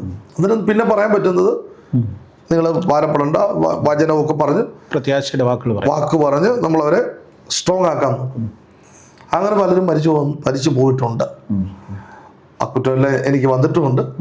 ഇപ്പം ഞാൻ അതുകൊണ്ട് കഴിവതും അങ്ങനത്തെ ഒന്ന് ഒഴിവാക്കി വിടാൻ ശ്രമിക്കും. അല്ലെങ്കിൽ ഞാൻ എൻ്റെ മനസ്സിൽ തന്നെ പറയത്തുള്ളൂ. നേരത്തെ ആ ശുശ്രൂഷയുടെ ആവേശം കൊണ്ടും ഈ ഗിഫ്റ്റ് കിട്ടിയ പക്വത കുറവ് കൊണ്ടും ഞാൻ ഭയങ്കര ആവേശമായിരുന്നു ഒരു കാലത്തല്ലേ. ഭയങ്കര ആവേശമാണ്. അന്നേരം ഈ ഫോറൻസിക് പ്രവചനമൊക്കെ വരുന്നത് അല്ലേ? ഇതെന്തു ഈ ഫോറൻസിക് പ്രവചനം എന്ന് പറയുന്നത്? അത് ഈ ആഫ്രിക്കയിൽ നിന്നുള്ള കുറെ പ്രവാചകര് ഇതിനൊരു പേരിട്ടേക്കുന്ന കൃത്യത പറയുന്നു. ഫോറൻസിക് എന്തുവാ തെളിവെന്ന് പറയുന്നത് ഷാർപ്പാണ് എന്നുള്ള ഉദ്ദേശത്തിൽ അർത്ഥത്തിൽ. ഈ ആഫ്രിക്കൻ പ്രവാചകന്മാരുമായിട്ട് എന്തുവാ ബന്ധം? ഇപ്പൊ എനിക്കില്ല, ഇല്ല, ആരുമായിട്ടില്ല. ഇല്ല, ഒരു 4-5 വർഷമായിട്ട് എനിക്കില്ല. ഇല്ല, 4 വർഷത്തോളം. അവരിൽ നമ്മുടെ ഇടയിൽ ഒരാള് അവിടെ മുതലാണെന്ന് തോന്നുന്നു എന്നെ ഉപദ്രവിക്കാൻ തുടങ്ങിയത്. ആഫ്രിക്കയിൽ നിന്നൊരു പ്രോഫറ്റ് നമ്മുടെ ഇടയിൽ ശുശ്രൂഷിക്കാൻ വേണ്ടി വന്നു. ശുശ്രൂഷിക്കാൻ വേണ്ടി വന്നിട്ട് അദ്ദേഹം കൊച്ചി എയർപോർട്ടിൽ വന്ന് ഇറങ്ങിയിട്ട് എന്നോട് പറഞ്ഞു, ആ സമയത്ത് എനിക്ക് തോന്നുന്ന പെന്തക്കോസ്റ്റൽ സമൂഹത്തിൽ എനിക്കൊരു ചെറിയ അംഗീകാരമുള്ള പോലെ എനിക്ക് തോന്നുന്നു. കാര്യം പവർ വിഷനിലൊക്കെ എനിക്കുള്ള സമയമാണ്. ഇദ്ദേഹം വന്നിട്ട് നമ്മൾ ശ്രദ്ധിക്കാതെ പോയൊരു കാര്യമാണ്. ഇദ്ദേഹം വന്നിട്ട് എന്നോട് പറഞ്ഞു, നിന്നെ വേറൊരു നിലയിലോട്ട് ദൈവം വിടുവാണ്, ജാതികളുടെ ഇടയിലോട്ട് വിടുവാണ്, നീ ഈ യെരൂശലേം കൊണ്ടിരിപ്പ് നിർത്തുവാണ്, എഗ്രി ചെയ്യുന്നു എന്ന് ചോദിച്ചു. അതിൻ്റെ അർത്ഥം ശരിക്കും എനിക്ക് മനസ്സിലായില്ല. ഒന്നാമത് ഇദ്ദേഹത്തെ വിളിക്കാൻ എയർപോർട്ടിൽ ചെന്നതാണ്. ഞാൻ എഗ്രി ചെയ്യുന്നെന്ന് പറഞ്ഞ് കൈ കൊടുത്തു. ആ മീറ്റിങ്ങിനകത്ത് 3 ദിവസം മീറ്റിംഗാണ്. വളരെ ശക്തമായ പ്രവചനമായിരുന്നു വന്ന ആള്. വളരെ ശക്തമെന്ന് ഞാൻ പറയുമ്പോൾ നമ്മുടെ TV സ്ക്രീനിൽ നടക്കുന്ന വാർത്തകൾ ഞങ്ങളോട് അതിനു മുമ്പ് പറയുവാണ് ഇദ്ദേഹം ഇരുന്നത്. ഇപ്പോഴും ഞങ്ങൾ ഓർക്കുന്നത് ഒരു ഓർമ്മ, ഞാനും നമ്മുടെ ശോഭി ചാക്കോ, ജോ ആൻ്റണി സാർ, ഞങ്ങൾ 3 കൂടെ ഹോളിഡേ ഹോട്ടലിൽ ഇരിക്കുകയാണ്. ഞാൻ പറയുന്നതിനെല്ലാം തെളിവ് ആളുകളുണ്ട്, അവരുമായിട്ടെല്ലാം മനസ്സിലാക്കാൻ ബന്ധമുള്ള. ഇദ്ദേഹം ഞങ്ങളടുത്ത് പറയുവാണ്, ഇപ്പോൾ അഞ്ജു ബോബി ജോർജ് എന്ന് പറഞ്ഞ ഒരാൾ രാജിവെച്ചു എന്ന് പറഞ്ഞൊരു ഫ്ലാഷ് ന്യൂസ് വരാൻ പോകുന്നു. അത് ഇദ്ദേഹത്തിന് അഞ്ജു ബോബി ജോർജ് ആരാന്ന് അറിയത്തില്ല. ഞങ്ങൾ ചായ കുടിച്ചുകൊണ്ടിരുന്നു. 5 മിനിറ്റിനകത്ത് നമ്മുടെ ഫ്ലാഷ് ന്യൂസ് ആണ്, അഞ്ജു ബോബി ജോർജ് രാജിവെച്ചിരിക്കുന്നു. അതായത് വിശ്വസിച്ചല്ലേ പറ്റൂ. അവർ ഈ ഫേസ്ബുക്കിൽ നോക്കി പറയുന്ന നേരത്തെ ഇത് അനുഭവിച്ചവനെ സംബന്ധിച്ച് ഇതല്ലെന്നറിയാം. പിന്നെ ഏത് സ്പിരിറ്റാണെന്ന് അത് വിവേചിക്കുക. അത് ഈ വിമർശിക്കുമ്പോൾ ഇങ്ങനത്തെ കറക്റ്റ് ലക്ഷ്യത്തിലല്ല ഈ വിമർശിക്കുന്നവർ വിമർശിക്കുന്നത്. അത് നമുക്കിത് വിശ്വസിക്കാതിരിക്കാൻ പറ്റത്തില്ല. ഇത് നമ്മളെ ഞെട്ടിച്ചു. അത് കഴിഞ്ഞിട്ട് അദ്ദേഹം കേരളത്തിൻ്റെ അന്നത്തെ എറണാകുളത്തെ സിറ്റി കമ്മീഷണർ അടുത്ത് വളരെ ശക്തമായിട്ട്, അദ്ദേഹം ഒരു ഹിന്ദു വിശ്വാസിയാണ്, കൃത്യം ദൂത് പറയുകയും ഇദ്ദേഹത്തിൻ്റെ എനിക്ക് തോന്നുന്നു അദ്ദേഹം തിരിച്ചിറങ്ങി പോകുന്നത് ഒരു പ്രവാചകന്റെ മുന്നിൽ നിന്ന് ഭയന്നിറങ്ങി പോകുന്ന കണ്ടു. ഞങ്ങൾ കണ്ടതാണ്. അവിടെ പ്രശ്നമൊന്നും വന്നില്ല. ഇദ്ദേഹം ആദ്യം എഗ്രി ചെയ്യിപ്പിച്ച സാധനമാണ്, ഇതുവരെ നടന്നില്ല. ഞായറാഴ്ച ദിവസം, എന്നിട്ട് ഞാൻ വലിയ സന്തോഷത്തിലാണ്. ഇദ്ദേഹം പോകുന്ന ദിവസമാണ്. ഇദ്ദേഹം സ്റ്റേജിൽ ശുശ്രൂഷിക്കുന്നു, വലിയ ജനമാണ്. സ്റ്റേജിൽ നിന്നുകൊണ്ട് ഒരു ആഫ്രിക്കൻ സാധനം പുള്ളി ചെയ്തത് എനിക്കതുവരെ അറിയില്ല, ആ മിനിറ്റ് വരെ അറിയില്ല. അദ്ദേഹം പറഞ്ഞു, നിങ്ങളെല്ലാവരും നിങ്ങളുടെ സീഡ് എടുക്കുക. അവർ സീഡ് എന്ന വാക്കാണ് സ്വോത്രാഴ്ചയ്ക്ക് ഉപയോഗിക്കും. എടുത്തിട്ട് നിങ്ങളുടെ ഗ്രഹത്തിൻ്റെ പിതാവിൻ്റെ കാലെ കൊണ്ട് വെക്കാൻ പറഞ്ഞു. അന്നേരം എന്നെ സംബന്ധിച്ച ആദ്യത്തെ അനുഭവം, ഒരാൾ സ്റ്റേജിൽ നിന്ന് അനൗൺസ് ചെയ്യുന്നു, നമ്മളൊരു ബഹുമാനം കൊടുത്തേക്കുന്ന ആൾ സ്റ്റേജിൽ അനൗൺസ് ചെയ്യുന്നു, അനുസരിക്കുകയോ അല്ലാതെ വേറെ നിവൃത്തിയില്ല. എന്നിട്ട് ഞാൻ എഴുന്നേക്കാൻ ശ്രമിച്ചു. പറഞ്ഞു തീരുകയും ഇദ്ദേഹത്തോടുള്ള വലിയ ഒരു ആവേശത്തിൽ ജനം നിന്നതുകൊണ്ട് ഒരു 10,000 പേരെ ഒരുമിച്ച് കൊണ്ടുവന്ന് ഇത് വെച്ചു. ഇത് ലൈവായിരുന്നു, വെളിയിൽ പോയി ആളുകൾ കണ്ടു. അതാണ് എനിക്ക് നേരെയുള്ള യുദ്ധത്തിന്റെ ഇത് വീഡിയോ വന്നപ്പോൾ അത്രയും പാർട്ട് മാത്രമേ വന്നിട്ടുള്ളൂ. അനുഗ്രഹം കിട്ടാൻ വേണ്ടി എപ്പോഴും അത് കട്ട് ചെയ്താണല്ലോ ഇതെല്ലാം ഉണ്ടാകുന്നത്. അനുഗ്രഹം കിട്ടാൻ വേണ്ടി ഞാൻ അനുഗ്രഹം കൊടുക്കുന്നു. അത് കാണുന്ന ഒരാൾക്ക്, 1 സെക്കൻഡ് കാണുന്ന ആൾക്ക് അങ്ങനെ തോന്നുള്ളൂ. ഇതിന്റെ അവസ്ഥയെന്ന് പറയുന്നത് ഈ സാഹചര്യമാണ്. എനിക്കൊന്നും ചെയ്യാൻ പറ്റാത്ത അവസ്ഥയാണ്. പിന്നീട് നമ്മൾ ആ വീഡിയോ, ഇങ്ങനത്തെ വീഡിയോകൾ പുറത്തു പോകുന്നത് ഒത്തിരി പരമാവധി കുറയ്ക്കാൻ ശ്രമിച്ചു. പിന്നീട് എനിക്ക് ഒരു ഘട്ടം കഴിഞ്ഞപ്പോൾ ഈ ആഫ്രിക്കൻ പ്രോഫറ്റുമാരുടെ പ്രോഫസിയൊക്കെ എനിക്ക് ചിലതൊക്കെ നല്ലതും പന്നലുമുണ്ട്. പക്ഷെ അവർക്ക് ഇച്ചിരി കൂടെ ഈ സാമ്പത്തിക വിഷയത്തിൽ എവിടെ ഒരു പ്രശ്നമുള്ള പോലെ എനിക്ക് ഫീൽ ചെയ്തപ്പോൾ ഞാൻ തന്നെ അതിനകത്തുനിന്ന് പിന്മാറി. ഈ ടിജോ പാസ്റ്റർക്ക് ഒരു കേരളത്തിൽ ഒരു അടൂർ പോലെ അല്ലെങ്കിൽ ഏഴംകുളം പോലെ ഒരു സ്ഥലത്ത് ജനിച്ചു വളർന്നു. ഒരു ഇൻ്റർനാഷണൽ തലത്തിലുള്ള ബന്ധങ്ങളുണ്ടായത് എങ്ങനെയാണ്? കർത്താവ് തന്നതല്ലാതെ ഈ ശുശ്രൂഷ കൊണ്ട് കിട്ടിയതല്ലാതെ വേറെ ഒന്നുമല്ല. അതെ, എനിക്ക് അതിനപ്പുറത്ത് പറയാൻ അറിയത്തില്ല. അതല്ല, ഈ ഇൻ്റർനാഷണൽ ബന്ധങ്ങൾ ഞാൻ ഉദ്ദേശിച്ചത്, ഇപ്പം കേരളത്തിലുള്ള പല ദൈവദാസന്മാരും ഫ്രീക്വൻ്റായിട്ട് വിദേശ രാജ്യങ്ങളിലൊക്കെ യാത്ര ചെയ്യുന്നവരാ. പക്ഷേ അവരെല്ലാം പോകുന്നത് മലയാളികളുടെ ഇടയിലേക്ക്. ടിജോ പാസ്റ്ററെ സംബന്ധിച്ചിടത്തോളം മലയാളികളല്ലാത്ത വലിയൊരു വിഭാഗം ആളുകൾ ടിജോ പാസ്റ്ററെ എന്ത് ചെയ്യുന്നു? ശുശ്രൂഷയ്ക്ക് വേണ്ടി വിളിക്കുന്നു. ശരിയല്ലേ? അതാണ് ഞാൻ ചോദിച്ചത്. എനിക്ക് തോന്നുന്നത് ഈ പ്രോഫസി എല്ലാം കൂടെ ആണോന്ന്, എനിക്ക് പ്രോഫസി കൊണ്ട് മാത്രമാണോന്നും തീർത്ത് എനിക്ക് പറയാൻ പറ്റും. കാര്യം ഇവിടെ പ്രവചിക്കുന്ന ഒത്തിരി പേരുണ്ട്. ദൈവത്തിൻ്റെ കൃപയെന്നല്ലാതെ അതിനകത്ത് പറയാനില്ല. വേറെ എനിക്ക് അതിനകത്തൊരു എക്സ്പ്ലനേഷൻ പറയാനുള്ള അറിവില്ല, എന്തുകൊണ്ട് വിളിച്ചു എന്ന്. പക്ഷേ അതിനകത്ത് അങ്ങനത്തെ ഒരു അവസരം പൊതുവേ എനിക്ക്. അതുപോലെ ഈ ഉത്തരേന്ത്യയിൽ പലയിടത്തും വലിയ മീറ്റിങ്ങുകൾ, ലക്ഷക്കണക്കിന് ആളുകൾ കൂടുന്ന മീറ്റിങ്ങുകൾ നടന്നിട്ടുണ്ട്. അങ്കൂർ നൊറേണയുടെ മീറ്റിങ്ങുകളിലും. പഞ്ചാബിലെ ആ ഉണർവിലെ പ്രധാനപ്പെട്ട പാസ്റ്റേഴ്സുമായിട്ട് മെയിൻ ചർച്ചിൻ്റെ വ്യക്തിപരമായിട്ട് അവർക്ക് പ്രവചനം കൊടുക്കാനും ബന്ധം സൂക്ഷിക്കാനും അവരിങ്ങോട്ടും. അതിനകത്ത് ഒരു പെന്തക്കോസ്റ്റൽ മോഡിൽ പോകുന്നൊരു ചർച്ചുണ്ട്, പാസ്റ്റർ ഡിയോൾ എന്നാണ് പേര്. ഡിയോൾ വലിയ ചർച്ച. എനിക്ക് തോന്നുന്നു അവർ 1 ലക്ഷമൊക്കെയാണ് പറയുന്നത്. എനിക്ക് നമ്പർ കൃത്യമാണെന്ന് അറിയില്ല. 1 ലക്ഷമാണ്. ആ ചർച്ചിൻ്റെ മെൻഡറായിട്ട് എന്നെയാണ് വെച്ചേക്കുന്നത്. എനിക്ക് അവരോട് സംസാരിക്കാൻ ഹിന്ദി അറിയില്ല, പക്ഷെ നമ്മുടെ ശുശ്രൂഷകളെ അവർ ബഹുമാനിക്കുന്നു. പാസ്റ്റർ അങ്കിളുമായിട്ടും പലതവണ മീറ്റ് ചെയ്യുകയും പ്രാർത്ഥിപ്പിക്കുകയും ഒക്കെ ചെയ്യാൻ ആ മൂവുകളുമായിട്ട്. ടിജോ പാസ്റ്റർ പലരോടും പ്രവചനം പറയാറുണ്ട്. പക്ഷേ ഈ ടിജോ പാസ്റ്ററോട് റെഗുലറായിട്ട് പ്രവചനം പറയുന്ന ആരെങ്കിലും ഉണ്ടോ? ഒത്തിരി പേരുണ്ട്. ഉണ്ട്. അതിനോടൊരു കൊച്ചാൾ പറഞ്ഞ പ്രവചനങ്ങൾ പോലും വലിയ രീതിയിൽ എടുക്കുന്നത് ഞാനിങ്ങനെ ചർച്ച പറയാറുണ്ട്.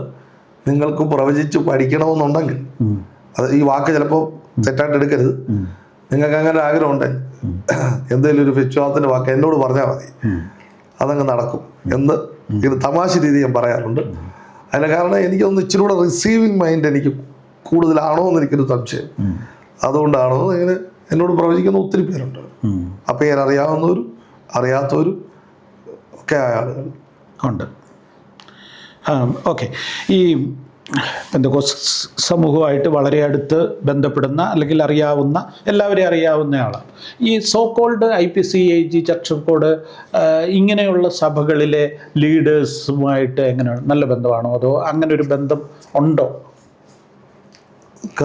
അത് പറഞ്ഞാൽ അവർക്ക് എത്രത്തോളം എനിക്കറിയില്ല. എന്നാലും ചോദ്യം വന്നതുകൊണ്ട് എല്ലാ ലീഡേഴ്സുമായിട്ട്, AGയുടെ, IPCയുടെ, ചർച്ച് ഓഫ് ഗോഡിൻ്റെ, ഷാരോൻ്റെ, എനിക്ക് TPM പിന്നെ നമ്മുടെ അടുത്ത് വരാറില്ല. പിന്നെ ന്യൂ ജനറേഷൻ ചർച്ച്, ഇങ്ങനത്തെ സോക്കോൾഡ് ആയിട്ട് നിൽക്കുന്ന പ്രധാനപ്പെട്ട ചർച്ചസിൻ്റെ എല്ലാ ലീഡേഴ്സുമായിട്ടും അവരുടെ കുടുംബങ്ങളുമായും അവരുടെ മക്കളുമായിട്ടും ഒക്കെ വ്യക്തിപരമായി നല്ല ബന്ധമുണ്ട്. അവർ നമ്മളെ സ്നേഹിക്കുകയും വ്യക്തിപരമായി എനിക്ക് വേണ്ടി പ്രാർത്ഥിക്കുകയും ഞാൻ അവരെ കാണുമ്പോൾ പ്രാർത്ഥിക്കുകയും ഞാൻ അവരെൻ്റെ തലയൊക്കെ വെച്ച് പ്രാർത്ഥിക്കുകയും.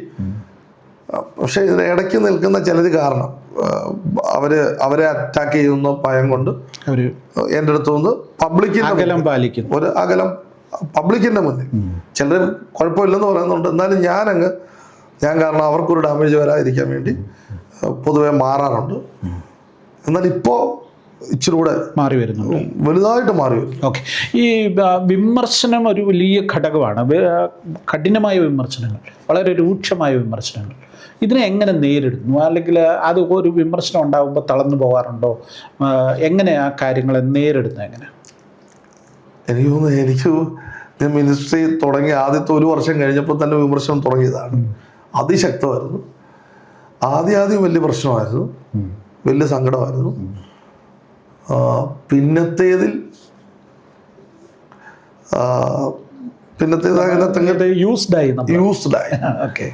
യൂസ്ഡ് ആവുമ്പോൾ അപ്പുറത്തെ സൈഡിൽ ദൈവം ചെയ്തൊരു വലിയ കാര്യമുണ്ട്. ഇപ്പോൾ ഈ ഇപ്പോൾ ഉദാഹരണത്തിന് ഇവിടുത്തെ മലയാളം സംവിധാനങ്ങളുടെ വഴി എൻ്റെ മുമ്പിൽ അടച്ചു കളഞ്ഞു. അടച്ചു കളയെന്ന് വെച്ചാൽ അവർക്ക് ഞാനൊരു തെറ്റായ ആളാണ്, ദുരുപദേശം പ്രചരിപ്പിക്കുന്നു. അടച്ചു കളഞ്ഞപ്പോൾ ദൈവം ചെയ്ത കാര്യം, അപ്പുറത്തെ സൈഡിൽ ഹിന്ദി ലോകം അപ്പുറത്തെ വാതിലുകൾ വലിയ രീതിയിൽ തുറന്നു. ഇംഗ്ലീഷ് സംസാരിക്കുന്ന ആളുകളുടെ ഇടയിൽ വലുതായിട്ട് തുറന്നു. ഇപ്പം പുറത്തേക്കൊക്കെ പോകുന്ന മീറ്റിങ്ങുകൾ ചെറിയ നമ്പർ മീറ്റിങ്ങുകളല്ല, ഈ വെളിയിലുള്ള വലിയ നമ്പർ മീറ്റിങ്ങുകൾക്ക് ശുശ്രൂഷയുടെ അവസരം ലഭിച്ചു. അത് ദൈവത്തിൻ്റെ ഒരു കരുണയാണ്. എനിക്ക് തോന്നുന്നു എൻ്റെ വിളിയുമായി ബന്ധപ്പെട്ടാണോ എന്ന് എനിക്ക് അതിനകത്ത് അല്ല, പിന്നെ അങ്ങനെ കൂടുതൽ അതിനകത്ത് ഒരു അവസരം ഉണ്ടാകുന്നത്. പിന്നെ എനിക്ക് അതിനകത്ത് മനസ്സിലാകത്തെ ഞാൻ ദുരുപദേശം പഠിപ്പിക്കുന്നു എന്ന് ഒരു എൻ്റെ അടുത്ത ചോദ്യം അതാ. എന്തൊക്കെ ദുരുപദേശങ്ങളാണ് പഠിപ്പിക്കുന്നത്? എനിക്കതിപ്പോഴും മനസ്സിലായിട്ടില്ല. നമ്മുടെ ചർച്ചകൾ ഞങ്ങളുടെ പ്രവചനങ്ങൾ കേട്ടിട്ടാണ് ഈ വിമർശനം മൊത്തം നടന്നേക്കുന്നത്. അതെ, അതും പഴയ പ്രവചനങ്ങൾ. ഏതാ ഒരു ഘട്ടം കഴിഞ്ഞപ്പോൾ മാറിയെന്ന് പറഞ്ഞ ജാതികളുടെ ഇടയിലേക്ക് പ്രവചനമായിട്ട് നീങ്ങിയെന്ന് പറഞ്ഞ പ്രവചനങ്ങളല്ല. എനിക്ക് തോന്നുന്നു, എൻ്റെ അറിവ് ശരിയാകുന്ന ഒരു 2016 വീഡിയോകൾ വെച്ചാണ് ഇപ്പോഴും വിമർശിക്കുന്നത്. 10 വർഷം പുറകിലുള്ള വീഡിയോ. ഇപ്പം നമ്മുടെ ചർച്ചകളിൽ ഏതെങ്കിലും ഒരു സന്ദേശം നമ്മളുടെ കേട്ടാൽ, ഒരു മെസ്സേജ് കേട്ടാൽ അവർക്ക് മനസ്സിലാവും. ഫുള്ളിരുന്ന് കേട്ടാൽ ഇതിനകത്ത് പെന്തക്കോസ്റ്റൽ ചർച്ചുകൾ പറഞ്ഞതിന് പുറത്ത് ഒരു കാര്യവും ഞാൻ പറഞ്ഞിട്ടില്ല. പ്രവചനം അതിൻ്റെ കൂടെ ചേർത്ത് പറഞ്ഞു എന്നല്ലാതെ ഞാൻ ദൈവിക തൃത്വത്തെ വിശ്വസിക്കുന്നു, പരിശുദ്ധാത്മാവിനെ വിശ്വസിക്കുന്നു, 66 ബൈബിൾ വിശ്വസിക്കുന്നു, സ്നാനം, കർത്തൃമേശ, അടിസ്ഥാന ഉപദേശങ്ങളെല്ലാം എല്ലാം. സ്നാനപ്പെടാത്തവർക്ക് ഞങ്ങൾ കർത്തൃമേശ കൊടുക്കില്ല. അല്ലെ, പെന്തക്കോസ്റ്റൽ അത് ശരിയോ തെറ്റോ രണ്ടാമത്തെ വിഷയം. പെന്തക്കോസ്റ്റൽ സാധനത്തിന്റെ പിന്തുടർച്ചയാണ് എല്ലാ കാര്യം. ഞാൻ അതിനകത്ത് 10 വർഷം ഇരുന്നുകൊണ്ട് അതിന്റെ ഭാഗമായിട്ട് കുറച്ച് നാൾ ഇരുന്നുകൊണ്ട് എൻ്റെ മനസ്സിൽ അങ്ങനെ ഒരു ടച്ച് കിടക്കുന്നതുകൊണ്ട് ഉപദേശപരമായി ഞാൻ ഇതാണ് തെറ്റിച്ചത്, ഈ പ്രസംഗമാണ് ബൈബിൾ കൾട്ട് പ്രസംഗം, ഇതാണ് ഇത് പ്രചരിപ്പിക്കുന്നു പറയുന്ന അങ്ങനെ ഒരു ആളും ഒരു വിമർശനം പറഞ്ഞിട്ടുമില്ല, ഇതുവരെ പറഞ്ഞിട്ടില്ല. ദുരുപദേശനാന്ന് കോമൺ ആയിട്ട് പറയുന്നത് അല്ലാതെ ഇന്ന കാര്യത്തിൽ ടിജോ പിന്നെ തെറ്റാണ് പറഞ്ഞതെന്ന് ആരും പറഞ്ഞിട്ടില്ല. ഇപ്പോൾ ഒരു പ്രസംഗത്തിനകത്തെ ഒരു നാക്കുപിഴയോ അല്ലെങ്കിൽ എൻ്റെ അറിവ് കേടോ മനസ്സിലായി, അത് നമുക്ക് അതൊരു ഉപദേശമല്ല. നമ്മൾ ഒരു ഉപദേശം എന്ന് പറയുമ്പോൾ ഒരു കാര്യത്തെ ഉറപ്പിച്ച് ഇതാണ് എന്ന് പറഞ്ഞുകൊണ്ട് പറയണം.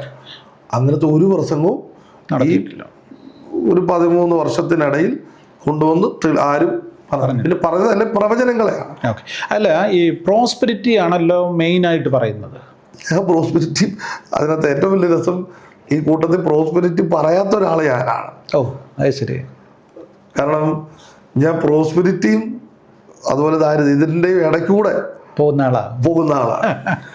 അല്ല, പ്രോസ്പെരിറ്റി പറയുന്നത് തെറ്റാണെന്നൊന്നും എനിക്ക് വിശ്വാസമില്ല കേട്ടോ. ഞാൻ പറയുന്നത് ഈ വേദപുസ്തകം എടുത്താൽ ദൈവം നിന്നെ അനുഗ്രഹിക്കും എന്നുള്ളതാണ് അടിസ്ഥാനപരമായിട്ട് നമുക്ക് എല്ലാ പിന്നെ ഏത് ബൈബിളിലെ ഏത് പുസ്തകം എടുത്താലും നമുക്ക് മനസ്സിലാകുന്ന ഒരു കാര്യം. നീ ദൈവത്തെ വിളിച്ചാൽ ദൈവം നിന്നെ അനുഗ്രഹിക്കും. അത് അടിസ്ഥാനം, അത് ഞാൻ വിശ്വസിക്കുന്നു. അത് ഉണ്ട്. അപ്പം അതുകൊണ്ട് പ്രോസ്പെരിറ്റി പറയുന്നത് തെറ്റാണെന്നല്ല ഞാൻ പറയുന്നത്. പക്ഷെ അതിനൊരു അമിത പ്രാധാന്യം കൊടുത്ത് അമിത പ്രാധാന്യം നമ്മൾ കൊടുക്കാറില്ല. ഓക്കെ. കാര്യം നമ്മുടെ ഒരു സന്ദേശങ്ങൾ ഇപ്പോൾ യൂട്യൂബിലൊക്കെ ഇഷ്ടംപോലെ അവൈലബിളാണ്. ഇപ്പോൾ ഇറങ്ങിയ ഒരു 10-30 സന്ദേശം എടുത്താൽ അങ്ങനെ അമിത പ്രാധാന്യം കൊടുക്കുക. അല്ലെങ്കിൽ ദൈവം നിന്നെ അനുഗ്രഹിച്ചതിൻ്റെ ഭാഗമായി വീടോ വണ്ടിയോ ഇല്ലെങ്കിൽ ദൈവം നിൻ്റെ കൂടെ ഇല്ല എന്ന്, അതുണ്ടെങ്കിലേ തെളിവുള്ളെന്ന് പറഞ്ഞാൽ അങ്ങനത്തെ സാധനങ്ങളില്ല. പിന്നെ കൂടുതലും ഞങ്ങളുടെ ഒരു സന്ദേശത്തിൻ്റെ മുകളിൽ ഒരു ദൈവ സാന്നിധ്യം ആ ലൈനിലാണ് ഞങ്ങൾ മെസ്സേജുകൾ കൂടുതലും കൊണ്ടുവരാറുള്ളത്. ഈ സാധനങ്ങളെ തൊടാറില്ല. പൊതുവേ ഞങ്ങളുടെ ഇതിപ്പോൾ ലൈവിൽ അടുത്ത അപ്ലോഡ് ആകുമ്പോൾ ഞങ്ങളുടെ ഉള്ള വിശ്വാസങ്ങൾക്ക് ഇത് കൃത്യം മനസ്സിലാവും എന്താണ് നമ്മൾ പഠിപ്പിച്ചുകൊണ്ടിരിക്കുന്നത്. ഓക്കെ. ഈ സാമ്പത്തികം ഒരു പ്രധാനപ്പെട്ട വിഷയമാണെന്ന് എനിക്ക് തോന്നുന്നു. ഈ ഒരു പ്രവചനത്തിന് എത്ര രൂപ വാങ്ങും? ഫീസ് എത്രയാണ്? ഇത് ഏറ്റവും രസകരമായ കാര്യം, പ്രവചനം കേട്ടവരാരും എനിക്ക് ഫീസ് തന്നിട്ടില്ല എന്നതാണ്. പ്രവചനം കേൾക്കാത്തവർ, ഇതുപോലെ ഒരു പ്രവചനം കേൾക്കാത്തവരാണ് ഫൈനാൻഷ്യലി എന്നെ സഹായിച്ചിട്ടുള്ളത്. ഇത് കേൾക്കുന്ന ഒത്തിരി പേര് ഇപ്പോൾ വരും. ഇത് അവരുടെ മുൻപിൽ ഒരു തെളിവാണ്. അതെ, പ്രവചനം കൃത്യം പറയുകയും അത് നടക്കുകയും ചെയ്തവർ. റേറ്റ് ഒന്നും വെച്ചിട്ടില്ല. എനിക്കറിയാമെങ്കിലും ഞാൻ അതിൻ്റെ ഒരു ഫണ്ണി പാർട്ടായിട്ട് ചോദിച്ചത്. ഓക്കെ. എനിവേ, രാഷ്ട്രീയത്തിലേക്ക് തിരിച്ചു വന്നാൽ കേരളം വല്ലാത്ത പ്രതിസന്ധിയിലൂടെയൊക്കെ പോകുന്നൊരു കാലഘട്ടം. ഈ കേരളത്തിൻ്റെ ഒരു മുഖ്യമന്ത്രി ആകുമെന്നൊരാളോട് 4 വർഷം മുമ്പ് പ്രവചിച്ച് അദ്ദേഹത്തിന് 100 സീറ്റിലധികം ലഭിക്കുമെന്നും അല്ലെങ്കിൽ ഒരു ലാൻഡ് സ്ലൈഡ് വിക്ടറി ഉണ്ടാകുമെന്നും 12 മന്ത്രിമാർ തോറ്റുപോകുമെന്നും ഒക്കെ പ്രവചിച്ച ഒരു പ്രവാചകൻ എന്നുള്ള നിലയിൽ കേരളത്തിൻ്റെ ഭാവിയെക്കുറിച്ചുള്ള എന്തെങ്കിലും പൊതുസമൂഹത്തിനോട് പറയാനുള്ള പ്രവചനമുണ്ടോ? അത് ഞാൻ സ്പിരിച്വൽ സ്ഥലത്തു നിന്നുള്ള ഏത് തരത്തിലായാലും കേരളം അല്ലാത്ത പ്രതിസന്ധികളിൽ നേരിട്ടുകൊണ്ടിരിക്കുന്ന ഒരു കാലഘട്ടമാണ്. എന്ന് വെച്ചാൽ പല മേഖലകളിൽ ഇപ്പോൾ യുവജനങ്ങൾ മുഴുവൻ കേരളം വിട്ടുപോകുന്നു. പിന്നെ ഇവിടെ വലിയ സ്റ്റേറ്റുമായി ബന്ധപ്പെട്ട് പൊളിറ്റിക്കൽ, ഫിനാൻഷ്യൽ, അല്ലാതെ സാമൂഹ്യമായിട്ടും ഒക്കെ ഒത്തിരി പ്രശ്നങ്ങൾ നേരിടുന്നുണ്ട്. ഞാൻ വിശ്വസിക്കുന്ന കർത്താവ് അങ്ങനെ ഒരാളോട് ഒരു ആലോചന പറഞ്ഞു കൊണ്ടുവരുമ്പോൾ അതൊരു കോരേശ് പോലെ എനിക്ക് ഫീൽ ചെയ്യുന്നു. ഓക്കെ. അദ്ദേഹത്തിന് അതിനുള്ള വിഷനുള്ള ആളാണ്. അദ്ദേഹത്തിന് അത് ചെയ്യാൻ പറ്റും. അതുകൊണ്ടാണല്ലോ ദൈവം ഒരു അസൈൻമെന്റ് അദ്ദേഹത്തിൻ്റെ ഏൽപ്പിച്ചിരിക്കുന്നു. അതിനകത്ത് എൻ്റെ എന്താ പറയുക, ഒരു ഐഡിയയുടെ ആവശ്യമില്ല. അദ്ദേഹത്തിന് അത് ചെയ്യാൻ കപ്പാസിറ്റി ഉള്ളതുകൊണ്ടാണ് ദൈവം അദ്ദേഹത്തെ അതിനു വേണ്ടി കേരളത്തിന് വേണ്ടി ചുമതലപ്പെടുത്തിയെന്നാണ് വിശ്വസിക്കുന്നത് ഇപ്പോഴത്തെ മുഖ്യമന്ത്രിയുടെ. അപ്പുറത്തെ സൈഡിൽ സ്പിരിച്വൽ സൈഡിൽ ഞാൻ വിശ്വസിക്കുന്നത് ഒരു വലിയ ദൈവപ്രവൃത്തി കേരളത്തിൽ ഇതുവരെ കണ്ടിട്ടില്ലാത്ത വിധത്തിൽ ഒരു പെന്തക്കോസ്ത് സംഭവിക്കുമെന്നാണ് വിശ്വസിക്കുന്നത്. എനിക്ക് ഒരു ബോധ്യം കർത്താവ് തന്നിരിക്കുന്നത്. അതിൻ്റെ ഒരു സമയമായിട്ടുണ്ടെന്നാണ് എൻ്റെ ഒരു ബോധ്യം. ഓക്കെ. ഈ ട്രഡീഷണൽ ചർച്ചുകളല്ലാതെ ധാരാളം ന്യൂ ജനറേഷൻ സഭകളുണ്ട്. പ്രത്യേകിച്ച് ഇപ്പം ടിജോ പാസ്റ്റർ ചർച്ചിനെ ഒരു ന്യൂ ജനറേഷൻ ചർച്ചായിട്ടാണ് കണക്കാക്കിയിരിക്കുന്നത്. അപ്പം ഇവിടുത്തെ ന്യൂ ജനറേഷൻ ചർച്ചുകൾ നിങ്ങളെല്ലാവരും തമ്മിൽ പരസ്പരം ബന്ധപ്പെടുന്നവരും സഹകരിക്കുന്നവരും ഒക്കെയാണ് അല്ലേ? ഓക്കെ. ആരുമായിട്ടോ കൂടുതൽ സഹകരിക്കുന്നത്? അത് അങ്ങനെ പറയുകയാണെങ്കിൽ ഇപ്പോൾ പ്രധാനപ്പെട്ട കേരളത്തിലെ ന്യൂ ജനറേഷൻ ചർച്ച് എന്ന് പറഞ്ഞാൽ ഒന്ന് ഹെവൻലി ഫീസ്റ്റാണ് ഏറ്റവും പ്രധാനപ്പെട്ടത്. അതെ. പിന്നെ അത് പാസ്റ്റർ ഡാമിയൻ്റെ ആണ്, പാസ്റ്റർ ടിനു ജോർജിൻ്റെ ഉണ്ട്, പിന്നെ പാസ്റ്റർ രാജേഷ് മാത്യുവിൻ്റെ ഉണ്ട്, pastor Joshi, pastor M A വർഗീസിൻ്റെ ന്യൂജനാണോ എന്ന് ചോദിച്ചാൽ അതിൻ്റെ ഒരു ഭാഗമായിട്ട് വേണമെങ്കിൽ ഇങ്ങനത്തെ എല്ലാ സഭകളുമായിട്ടും നല്ല ബന്ധങ്ങളുണ്ട്. ചെറിയ ബന്ധമല്ല, വലിയ ബന്ധമാണ്. എനിക്ക് തോന്നുന്നു കേരളത്തിൽ ഈ ന്യൂ ജനറേഷൻ ചർച്ചസിൻ്റെ ഒരു പ്ലാറ്റ്ഫോം ഉണ്ട്. എല്ലാ പ്രധാന പാസ്റ്റേഴ്സും മാസത്തിൽ pastor Finny Stephen, pastor Joshi, pastor Rajesh, pastor Thomas Kutty brother, Thanku brother, pastor Damian, Biju Philip, Biju Thampi, നമ്മുടെ ന്യൂ ഇന്ത്യ, ഇങ്ങനത്തെ ജോൺസൺ വർഗീസ്, മെരുസാഷമോൻ, ഇങ്ങനത്തെ ഒരു എല്ലാ മാസത്തിലും കൂടി വരുന്ന ഒരു പ്രേയർ 2-3 ദിവസം നടക്കുന്നുണ്ട്. ചില മാസങ്ങൾ 2 മാസം കഴിഞ്ഞിട്ട് നടക്കാറുള്ളൂ. എന്നാൽ ഈ കൊറോണയ്ക്ക് ശേഷം അങ്ങോട്ടും ഇങ്ങോട്ടും വലിയ ബന്ധമുണ്ട്, വലിയ സംവിധാനവും അങ്ങനെ കണക്ഷനും ഉണ്ട്. ഈ കൊറോണ വരുന്നതിനെ കുറിച്ച് പ്രവചനം വല്ലതും നടത്തിയായിരുന്നോ? എനിക്ക് അങ്ങനെ ഒന്നും കിട്ടിയില്ല. കൊറോണയുമായി ബന്ധപ്പെട്ടൊന്നും ആ കാലഘട്ടത്തിലെ ഒരു വലിയ ചോദ്യമായിരുന്നു, എന്തുകൊണ്ടാണ് ഒരു പ്രവാചകന്മാരും കൊറോണയെക്കുറിച്ച് പ്രവചിക്കാനെന്ന്. വലിയ ചോദ്യമായിരുന്നു. പിന്നെ ദൈവത്തിന് എല്ലാം പറയണമെന്ന് നിർബന്ധമില്ലെന്നാണ് എൻ്റെ ഒരു വിശ്വാസം. ഇപ്പം നമ്മുടെ പ്രവചനം പറയുമ്പോൾ എല്ലാം ഒന്നും പറയാറില്ലല്ലോ. അദ്ദേഹത്തിൻ്റെ അടുത്ത് ഒരാളോടൊരു പ്രൊഫസി പറയുമ്പോൾ ജോസഫ് സ്വപ്നം കണ്ടു മന്ത്രിയാവുന്നു, പൊട്ടക്കിണർ പറഞ്ഞിട്ടില്ല, 10 പേരുടെ വീട് പറഞ്ഞിട്ടില്ല, പുള്ളി പോകുന്ന ഒരു പ്രതിസന്ധിയും പറഞ്ഞിട്ടില്ല. സ്വപ്നങ്ങളിലെല്ലാം വന്നത് വലിയ കാറ്റ് എഴുന്നേറ്റ് മറ്റുള്ളവർ വണങ്ങുന്നേ പറഞ്ഞിട്ടുള്ളൂ. നക്ഷത്രങ്ങളെല്ലാം വീട് നമസ്കരിക്കുന്നു പറഞ്ഞിട്ടുള്ളൂ. ഈ എനിക്ക് തോന്നുന്ന അത് ദൈവത്തിന് കാണാത്തോണ്ടല്ല, ദൈവത്തിന് അറിയാഞ്ഞിട്ടല്ല, അറിയിക്കേണ്ടതേ അറിയിക്കത്തുള്ളൂ.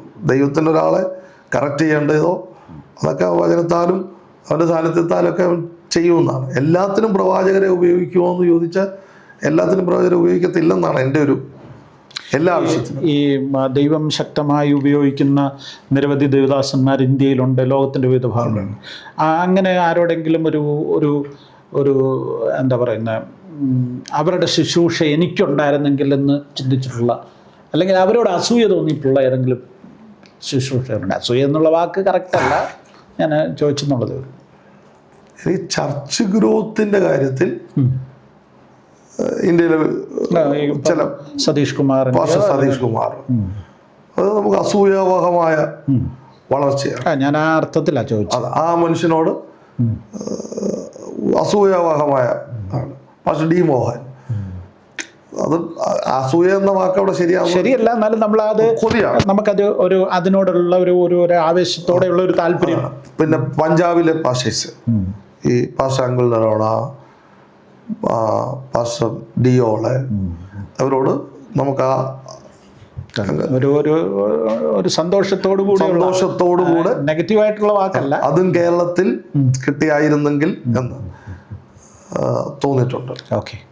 ഈ കേരളത്തിലെ പെന്തക്കോസ്ത് സമൂഹത്തോട് ടിജോ പാസ്റ്റർക്ക് ഹല്ലേലൂയയിലൂടെ എന്തെങ്കിലും ഒരു സന്ദേശം പറയാനുണ്ടോ? പറയാനുള്ള സന്ദേശം ഒറിജിനൽ പെന്തിക്കോസിലേക്ക് തിരിച്ചു വരിക. നിങ്ങളുടെ പിതാക്കന്മാർ കണ്ട പരിശുദ്ധാത്മാവിന്റെ ഒറിജിനൽ പെന്തിക്കോസിലേക്ക് പെന്തക്കോസ്ത് സമൂഹം ഒന്നിച്ച് കൃപാവരങ്ങളുടെയും സ്നേഹത്തിൻ്റെയും ഒക്കെ ആ സ്ഥലത്തേക്ക് തിരിച്ചു വരണം എന്നുള്ളതാണ്. അതാണ് നമ്മുടെ ദേശത്തിന് അനുഗ്രഹം, ആവശ്യം. കുടുംബത്തെക്കുറിച്ചൊന്ന് പറഞ്ഞേ. പപ്പ മമ്മി അവർ അടൂരാണ്. പപ്പയുടെ പേരെന്തുവാ? തോമസ് മാത്യു എന്നാണ്. അമ്മ കുഞ്ഞുമോൾ എന്നാണ്. നിങ്ങൾ എത്ര മക്കളാ? ഞങ്ങൾ 2 പേരാണ്.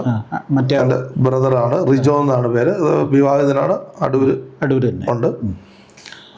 വൈഫ് പ്രിൻസിയാണ്, തിരുവല്ലയാണ്. ഞങ്ങൾക്ക് 5 കുഞ്ഞുങ്ങളുണ്ട്. 5 മക്കളുണ്ട്. 5 മക്കൾ. ഈ 5 മക്കൾ എന്ന് പറയുന്നത് എന്തുകൊണ്ടാണ് അങ്ങനെ? അത് വിവാഹത്തിന് മുമ്പ് ഉള്ള ഒരു, ഞാനിപ്പോഴാണ് കേൾക്കുന്നത്. അപ്പോൾ ടിജോ പാസ്റ്റർക്ക് 5 മക്കളുണ്ടെന്ന്. അതൊരു രസകരമായ കാര്യമാണ്. എൻ്റെ വിവാഹത്തിൻ്റെ കാര്യങ്ങൾ നടന്ന് കഴിഞ്ഞിട്ട്, ഉറപ്പെല്ലാം കഴിഞ്ഞിട്ട്, ഇങ്ങനെ വൈഫിന് ഇങ്ങനെ പ്രവചനങ്ങൾ ഉള്ള ഒരാളാണ് കല്യാണം കഴിക്കുന്നത്, പ്രവചനങ്ങളുണ്ട് എന്നൊരു പല വീഡിയോകളുമൊക്കെ കിട്ടി തുടങ്ങി. ആ സമയത്ത് നിങ്ങൾക്ക് എന്നോട് പറയാൻ എന്തെങ്കിലും പ്രവചനം ഉണ്ടോ എന്ന് ചോദിച്ചു. രസകരമായ ഒരു ചോദ്യത്തിന് ഞാൻ ആ സമയത്ത് എൻ്റെ ആദ്യത്തെ 2 കുഞ്ഞുങ്ങളുടെ പേര് പറഞ്ഞു.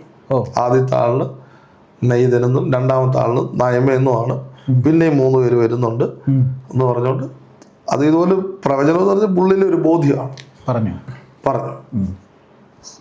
കർത്താവ് അതുപോലാണ് ചെയ്തത്. എനിവേ അത് വളരെ മാതൃകാപരമായിട്ടുള്ളൊരു കാര്യമായിട്ടാണ് ഞാൻ ഇപ്പോൾ കാണുന്നത്. അതായത് കേരളത്തിലെ ക്രൈസ്തവ സമൂഹത്തിൻ്റെ കുഴപ്പങ്ങൾ ബയോളജിക്കൽ ഗ്രോത്ത് റേറ്റ് വളരെ കുറഞ്ഞിരിക്കുന്നൊരു കാലഘട്ടമാണ്.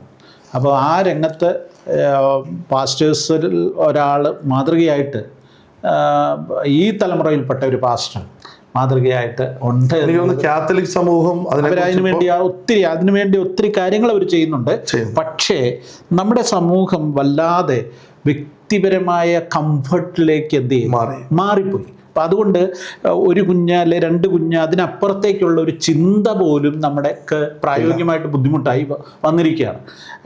അപ്പോൾ നമ്മുടെ കംഫർട്ടാണ് എല്ലാവരും പ്രധാനമായിട്ട് കരുതുന്നത്.